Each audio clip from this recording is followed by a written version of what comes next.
William Faulkner knew the worth of the bard and famously said, "The artist is of no importance. Only what he creates is important, since there is nothing new to be said." Shakespeare, Balzac, Homer have all written about the same things, and if they had lived 1,000 or 2,000 years longer, the publisher wouldn't have needed anyone else. Shakespeare contributed over 1,700 common words to the English language, not to mention countless idiomatic expressions. He even invented several popular names: Jessica, Miranda, and Olivia. For all his confusing early modern English and troublesome iambic pentameter, the bard had a huge impact on how we use our language to this very day. Is Brutus sick? And is it physical? To walk embraced and suck up the humours of the dank morning? What, is Brutus sick?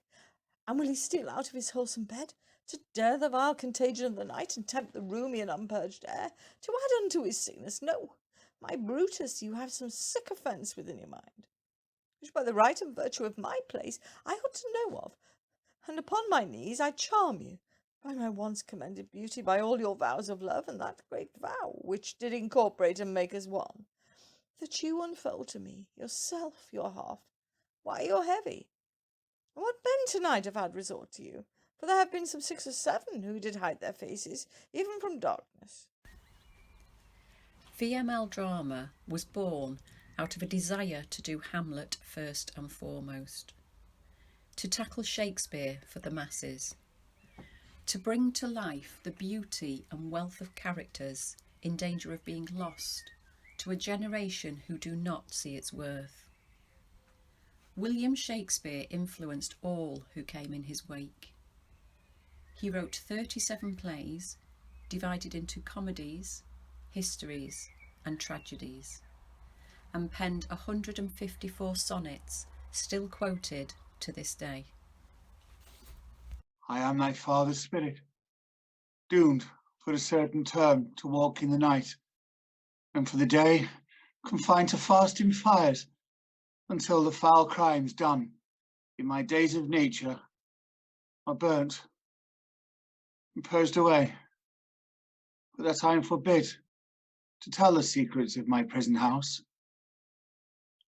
I could a tale unfold, whose lightest word would harrow up thy soul, freeze thy young blood, and make thy 2 eyes like stars start in their spheres. But this eternal blazon must not be to ears of flesh and blood. List, list, oh list, if thou didst ever thy dear father love, revenge his most foul and unnatural murder. It is given out, sleeping in my orchard. A serpent stung me. But no, thou noble youth, the serpent that did sting thy father's life now wears his crown. Thy uncle, aye, that incestuous, that adulterous beast with witchcraft of his wit, with traitorous gifts, won to his shameful lust the will of my most seeming virtuous queen. Oh, Hamlet, what a falling off was there from me, whose love was that of dignity, that it went hand in hand, even with the vow I made to her in marriage, and to decline upon a wretch whose natural gifts were poor to those of mine. So lust, though to a radiant angel link, will sate itself in a celestial bed and prey on garbage. Soft, methinks I scent the morning air. Brief let me be. Sleeping within my orchard, my custom always of the afternoon, upon my secure hour thy uncle stole, with juice of cursed heaven in a vial, and in the porches of my ears did pour the leprous distilment, whose effect holds such enmity with blood of man, that swift as quicksilver it courses through the natural gates and alleys of the body, and with sudden vigour it doth posset and curd, like eager droppings into milk, and so did it mine. And a most instant tetter bulked about, most lazar-like, with vile and loathsome crust, all my smooth body. Thus was I, sleeping by a brother's hand, of life, of crown, of queen, at once dispatched. Oh, horrible, horrible, most horrible! If thou hast nature in thee, bear it not. Let not the royal bed of Denmark be a couch for luxury and damned incest. Take not thy mind, nor let thy soul contrive against thy mother aught. Leave her to heaven, and to those thorns that in her bosom lodge to prick and sting her. Fare thee well at once. The glowworm shows the matin to be near, and gins to pale his uneffectual fire. Adieu. Adieu. Adieu. Remember me.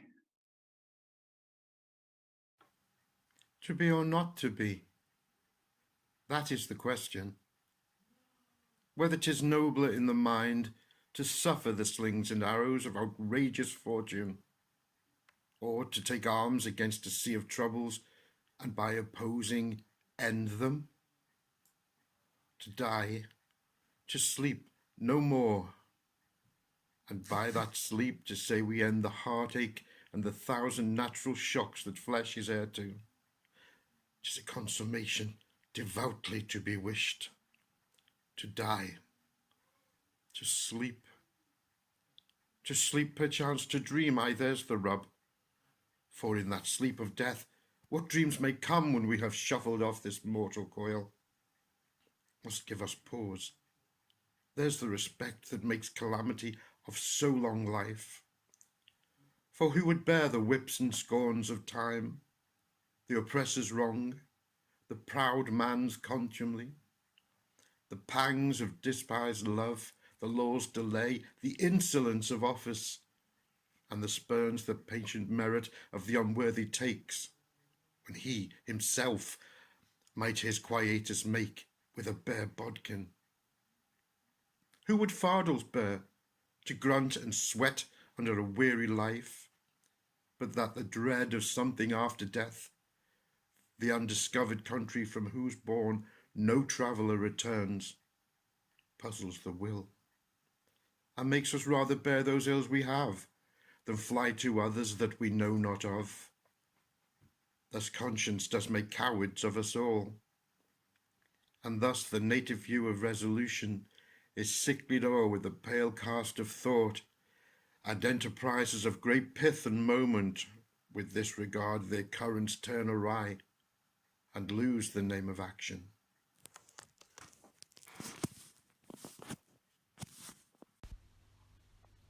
Hamlet is considered amongst the most powerful and influential works of world literature, with a story capable of seemingly endless retelling and adaptation by others.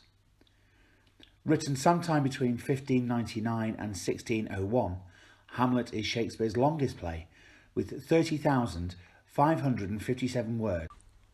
Shakespeare's Henry V is the final part of a tetralogy preceded by Richard II, Henry IV Part 1 and Henry IV Part 2. The original audiences would thus have already been familiar with the title character, who is depicted in the Henry IV plays as a wild, undisciplined young man. In Henry V, the young prince is matured. He embarks on an expedition to France, and his army, badly outnumbered, defeats the French at Agincourt. Ryan MacDonald recites the stirring speech oft quoted from this memorable play. Once more into the breach, dear friends, once more, or close the wall up with our English dead. In peace, there's nothing so becomes a man as modest stillness and humility, but when the blast of war blows in our ears, then imitate the action of the tiger. Stiffen the sinews, summon up the blood, disguise fair nature with hard-favoured rage. Then lend the eye a terrible aspect, let the brow o'erwhelm it as fearfully as doth a gulled rock o'erhang and jutty his confounded base, swilled with the wild and wasteful ocean. Now set the teeth and stretch the nostril wide, hold hard the breath and bend up every spirit to his full height. On, you noblest English, whose blood is fet from fathers of war-proof, fathers that, like so many Alexanders, have in these parts from morn till even fought, and sheathed their swords for lack of argument. Dishonour not your mothers, now attest that those who you called fathers did beget you. Be copy now to men of grosser blood, and teach them how to war. And you, good yeomen, whose limbs were made in England, show us here the mettle of your pasture. Let us all swear that you are worth your breeding, which I doubt not. For there are none of you here so mean and base that hath not noble lustre in your eyes. I see you stand like greyhounds in the slips, straining upon the start. The game's afoot. Follow your spirits, and upon this charge cry, God for Harry, England, and St. George! The Shakespeare comedy, A Midsummer Night's Dream, is a play consisting of 4 interconnecting plots, connected by a celebration of the wedding of Duke Theseus of Athens and Amazon Queen Hippolyta, and set simultaneously in the woodland and in the realm of fairyland under the light of the moon. Shakespeare proved his expertise at research because in traditional folklore, the fairy queen has no name. Shakespeare took the name Titania from Ovid's Metamorphoses, where it is an appellation given to the daughters of the Titans. These are the forgeries of our jealousy, and never since the middle summer spring met we on hill, in dale, forests, or mead, by pink fountain or by rushy brook, or in the beached margent of the sea, to dance our ringlets in the whistling wind. But with thy brawls thou hast disturbed our sport. Therefore the winds, piping to us in vain, as in revenge, has sucked up from the sea contagious fogs, which falling in the land have every pelting river made so proud that they have overborne their continents. The ox hath therefore stretched his yoke in vain. The ploughman lost his sweat, and the green corn hath rotted ere his youth attained a beard. The fold stands empty in the drowned field. The crows are fattened with the murrian flock. The 9 men's morris is filled up with mud, and the quaint mazes in the wanton green, for lack of tread, are undistinguishable. The human mortals want their winter cheer. No knight is now blessed with him, nor carol blessed. Therefore the moon, the governess of floods, pale in her anger, washes the air, and rheumatic diseases do abound. And though the distemperature we see the seasons alter, hoary-headed frosts far in the fresh lap of the crimson rose, and on old Hime's thin and icy crown, an odorous chaplet of sweet summer buds, as in mockery, set the spring, the summer, the childing autumn, the angry winter, change their wanton liveries in the maize world. By their increase now knows not which is which, and this same progeny of evils comes from our debate, from our dissension. We are their parents and originals.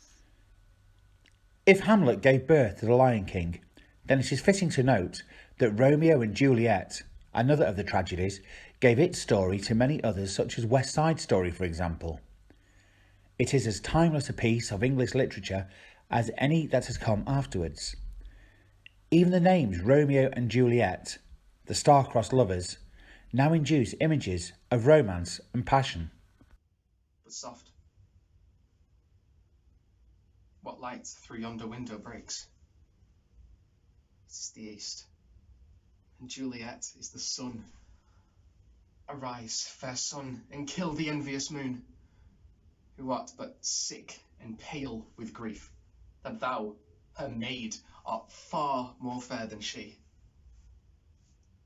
Be not her maid, since she is envious. Her vestal livery is but sick and green, and none but fools do wear it. Cast it off. It is my lady. Oh, it is my love. Oh, that she knew she were. She speaks, and yet says nothing. What of that? Her eye discourses. I shall answer it. I am too bold. It is not to me she speaks. Two of the brightest stars in all of heaven, having some business, doth entreat her eyes to sparkle in their spheres till they return. What if her eyes were there and they in her head? Why, the brightness of her cheek would shame those stars, as daylight doth a lamp, and her eyes would through that airy region shine so bright that birds would sing and think it were not night. See how she rests her cheek upon her hand.